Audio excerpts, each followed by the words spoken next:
Since 1970, there have been 3 100-plus point scoring outbursts in college football. Only one of those happened at the Division I level, however. Portland State's 105-point game in 1980 is somewhat well known by now, but what has gotten lost in the shuffle is the 5-game run those Vikings went on to close out what would be their last Division I AA season until 1995. Portland State averaged 68.4 points per game, went 4-1, managed to lose between a 93 and 105 point showing. Heck, they added a 75 burger just for fun, with Neil Lomax tossing a pigskin around and Mouse Davis perfecting the run and shoot offense. Portland State posted numbers that would make video games blush. Not bad for a school that had lost to United States International to end the previous campaign and was almost scrapped entirely several times in the 1970s and almost immediately after this season ended. A lot has happened in college football over the years, but there's been nothing quite like Portland State's run to end that 1980 season. It is an absurd stretch we are unlikely to ever see again. On the surface, 1980 should be the year of the Vikings. The Oregon State Highway Division not only had a whale of a problem on its hands, it had a stinking whale of a problem. If you have never witnessed Portland State University football, you're in for a sports treat. Well, let me tell you, this is going to be something. You guys are going to love this. At the center of it all is Portland State University. Neil, why don't you put one in orbit for the folks? Please, please win. Meow, meow, meow. It says #1 son on the license plate. That's me. I'm the #1 son. Everything points to an excellent season for the Vikings. I love Portland. This is where I really got my start into professional wrestling. And Portland State Viking football this fall at Civic Stadium. Catch it.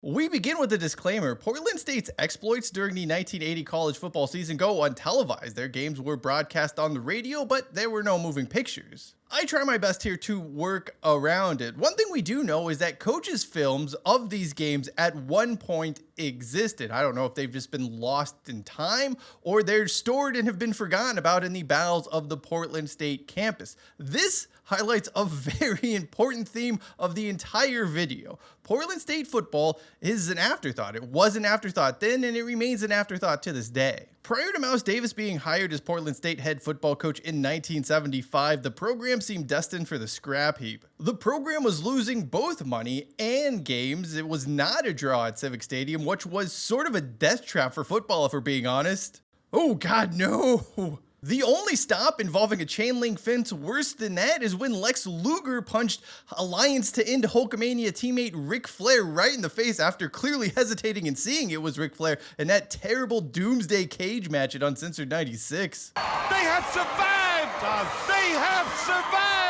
I don't know what exactly that was supposed to be, but it was not fun for anyone. As for Mouse Davis in Portland State, he was hired to be the program's head coach to make it a fun side to watch. An early disciple of the run and shoot offense, Davis had a good run as a high school coach at Oregon before being hired as Portland State offensive coordinator in 1974. Mr. Run and Shoot himself, Darryl Mouse Davis. He held up his end of the bargain. June Jones passed the ball all around the park blocks in the early years of his tenure. I mean, the Vikings have a winning record in 75, 76, and 77. A lot of what the football team was doing would be overshadowed by Freeman Williams and the Portland State basketball team. 1978 saw the Vikes go from Division II to Division I AA, and that move brought with it some growing pains. After those 3 straight winning seasons, Davis goes 5-6 and then 6-5. Attendance was still a problem, but 1980 seemed like it was going to be a promising season for Portland State. It's also worth mentioning the state of college football in Oregon during the late 70s and early 80s is rough. Rich Brooks is still in the early stages of turning around Oregon, and all that Phil money is years away. Meanwhile, Oregon State is in the midst of a dreadful run that will see the Beavers win 3 games across 4 seasons.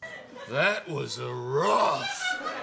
For Portland State, there was legitimately an opportunity to raise the school's profile through its football program. For starters, it is in a top 25 media market even then in 1980. All it needed was an exciting winning side to tap into all of this. Or at least that's what they thought. In their defense, there was quite a bit working in Portland State's favor as they head into that 1980 season. I mean, in 1978, this program sets all kinds of offensive records. 20 to be exact. Quarterback Neil Lomax set the career passing yards record in his junior season. Heading into his senior year with the offense having perfected Mouse Davis's run and shoot scheme, there were reasons to be excited about what the Vikes could potentially do. The best football team we've ever had, I'm sure of that. Additionally, Lomax would be joined by 17 other starters from that 1979 team, in which their 5 losses came by a combined total of 12 points. The schedule was also in PSU's favor. They had managed to get 7 home games in 1980. That meant the people of Portland would have ample opportunities to see their high-flying hometown team. Expectations were high, and the team's mantra for 1980 was next year is now. But before next year could officially begin, dark clouds rolled over the program and would hover over it for most of the campaign. Massive budget cuts at Portland State were coming down the pipeline, and these hamstrung efforts to sell tickets. For a team already operating on a shoestring budget, living hand to mouth, just to get an understanding of the situation, Portland State has 3 assistant football coaches. That's it. So with these budget cuts, there becomes a very real concern that this is going to be the last rodeo for the program. Things got off to a good start with wins over North Dakota State in Montana. Somewhat surprisingly, it was Portland State's defense, not the run and shoot offense, that drew headlines. The Vikings then take a tour of the domes of Idaho, losing games to both Idaho at the Kibbie Dome and Idaho State at the Mini Dome. During that road trip, the stout Vikes defense couldn't stop a parked car. Neither of those schools, by the way, are particularly good in 1980. In fact, both finished 6-5.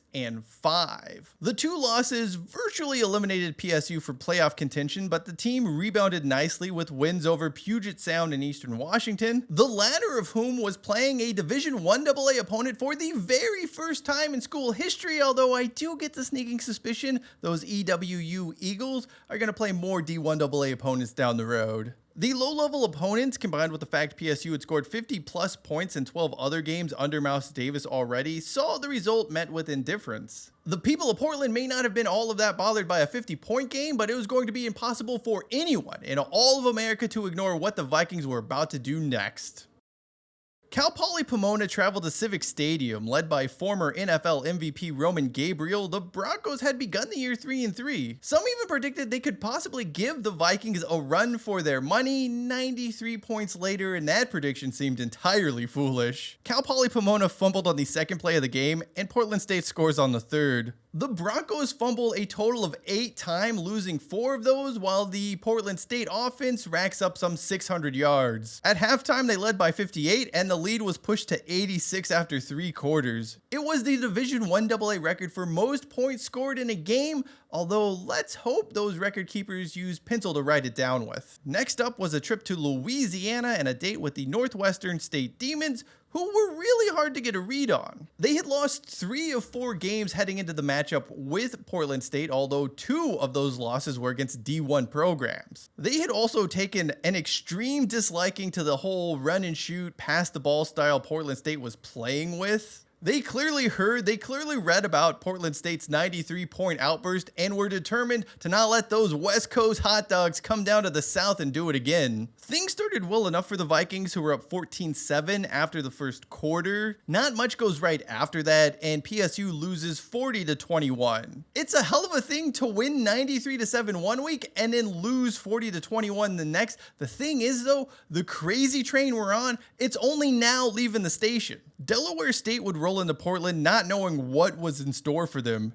At 1-7, the Hornets season at this point is already lost, long gone. The only reason Portland State even schedules Delaware State for this contest is because they needed to have a minimum of 6 games against other Division I AA programs. And with only 46 such teams in the country, pickings were sort of slim. The end result? 105-0. However, all the crazy numbers and all the crazy stats hide what is a much more interesting story.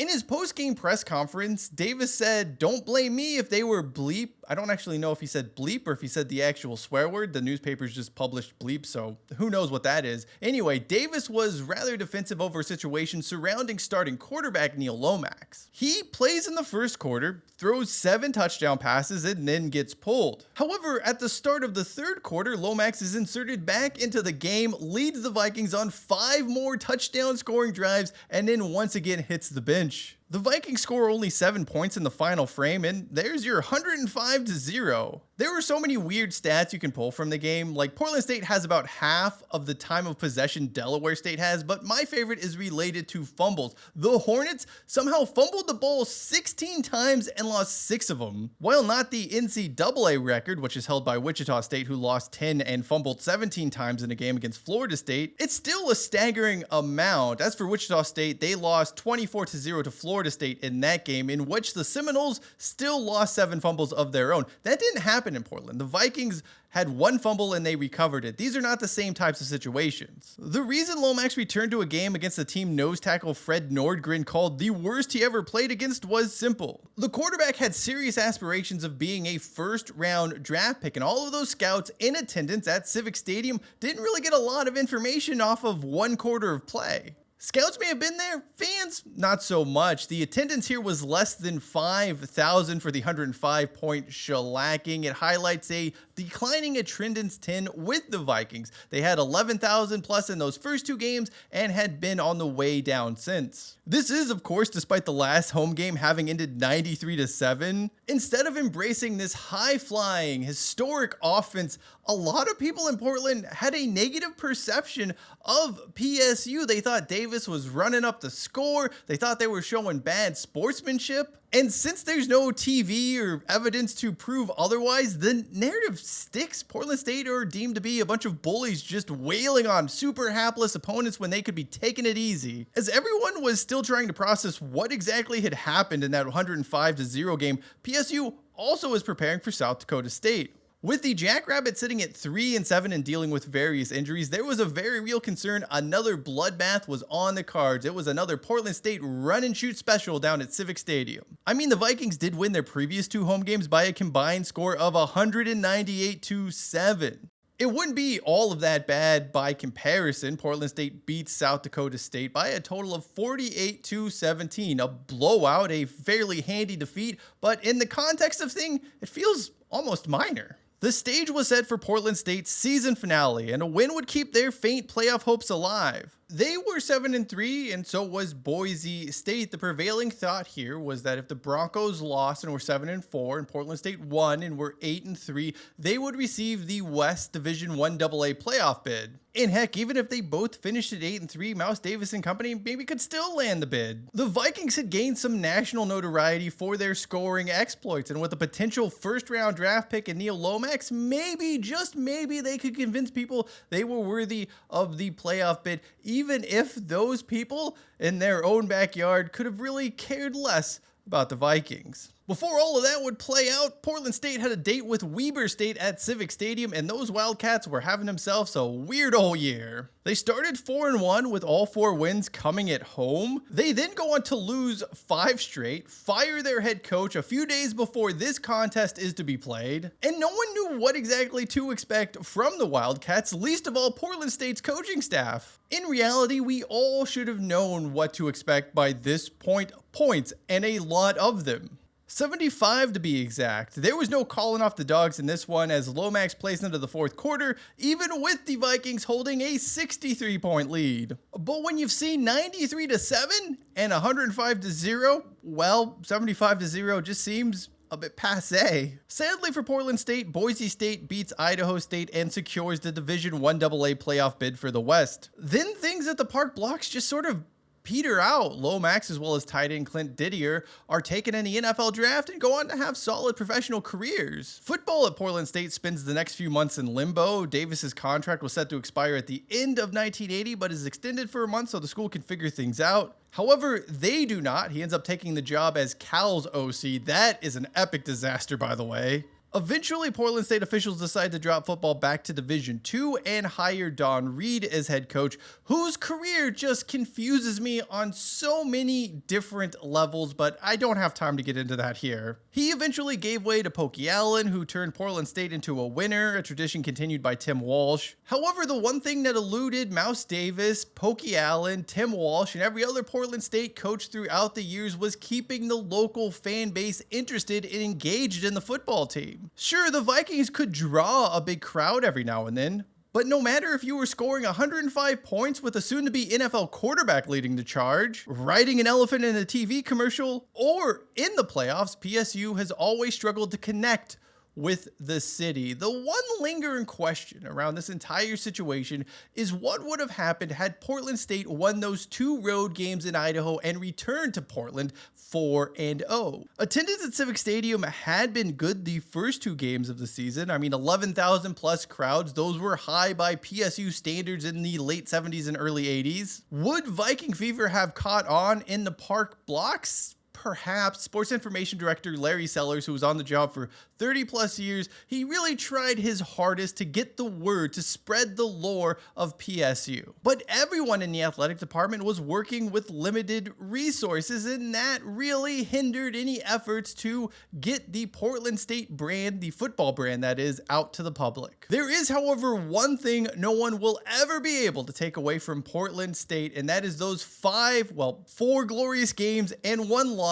to close out the 1980 season. 68.4 points per game, 105, 93, and 75 point showings, 2 shutouts. All kinds of records were shattered. For the Vikes in 1980, next year was well and truly now, and college football will never ever see anything quite like what they accomplished. Thank you for watching this video. If you would like to know more about how BYU basically broke college football scheduling in 1996, video upper left-hand corner of your screen. And for the history of Idaho's Kibbe Dome, you can check that out in the video in the lower left-hand corner of your screen. Until next time, I'm Cheyenne Hollis. This is The Touchback, and as always, hashtag take it out to the 25.